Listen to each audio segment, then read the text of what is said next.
Hey, what's up you guys? It's Dorothy and welcome back to my channel. In today's video, we're going to go into chapter 9 of I'm Glad My Mom Died by Jeanette McCurdy. Like before, there's not a whole lot we can say about this so far, but let's keep going into this. This video may contain sensitive topics and foul language. If you do not wish to continue, please click off of the video now. You guys have been warned. Chapter 9. I hate acting class.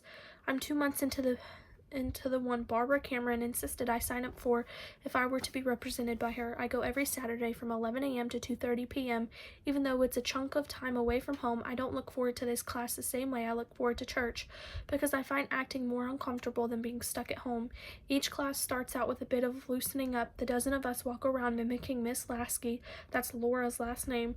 Not only is she Barbara's second in command, she's also our acting teacher. She stretches her face out in weird contortions, opening her mouth freakishly wide or bulging her eyes out. I have no idea how this helps us act better, but I know better than to be an annoying kid who asks questions. You have to always be on in class, Mom reminds me on every one of our drives home. Miss Lasky's watching, and the kids who are annoying don't take direction and ask questions.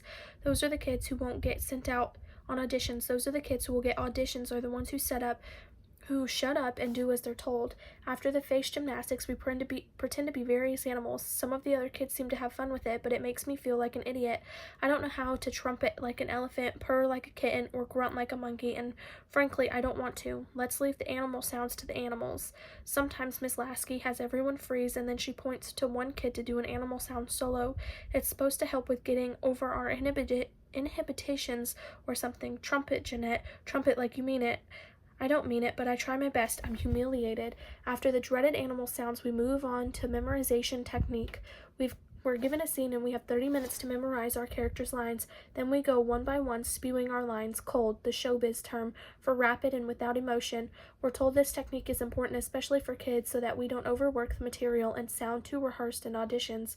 Apparently memorizing a thing cold so we have it down pat, and then adding the emotions later is the best way to keep the scene fresh. Memorizing is part of class that I dislike the least, maybe because I'm best at it. I usually memorize my lines within 15 minutes and then just spend the next 15 going over them to solidify them. I also don't mind saying words without emotions. The emotions are the problem. The words aren't. Forcing emotions into a thing is uncomfortable in the first place, but then putting on those emotions for other people to see feels gross to me. It feels weak and vulnerable and naked. I don't want people to see me like that. After memorization comes scene work, my least favorite part of the class, because it's part where I have to perform. Each week in preparation for scene work, we're assigned a scene that we have to memorize and break down. Breaking a scene down is a process where we ask questions about our character and the scene and what's really being said underneath the words on the page. What does my character actually want? What does the character I'm interacting with actually want? How are those things at odds? How does my character feel about the character I'm interacting with? After breaking the scene down, we have to rehearse it enough that it's ready to perform in front of the rest of the class come Saturday. Each of us gets up one at a time, performs our scene, then goes through our breakdown with Miss Lasky.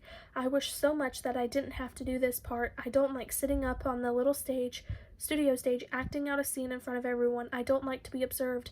I like to do the observing. Miss Lasky said in our first class that no parents were allowed for this scene work portion, but Mom insisted.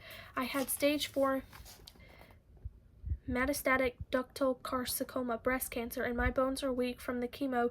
Sitting in the car far too long pains me, and I'm not supposed to walk around in the hot sun.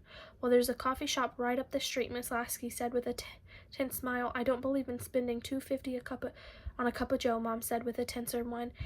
And that was that. Mom's been the only parent sitting in on the scene breakdown portion since the beginning of class. I'm glad Mom gets what she wants to watch me act, but it does add stress to me. I can feel her judgments and see her reactions out of the side of my eye.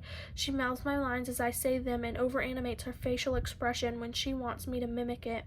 It's difficult to perform while navigating Mom's sideline coaching at the same time. When class is over, I feel a huge wave of relief wash over me because Mom gives me the rest of the day off. I don't have to look at my scene for next week until tomorrow. For tonight, I'm free. That is the end of chapter 9. I will see you guys in the next video. Bye!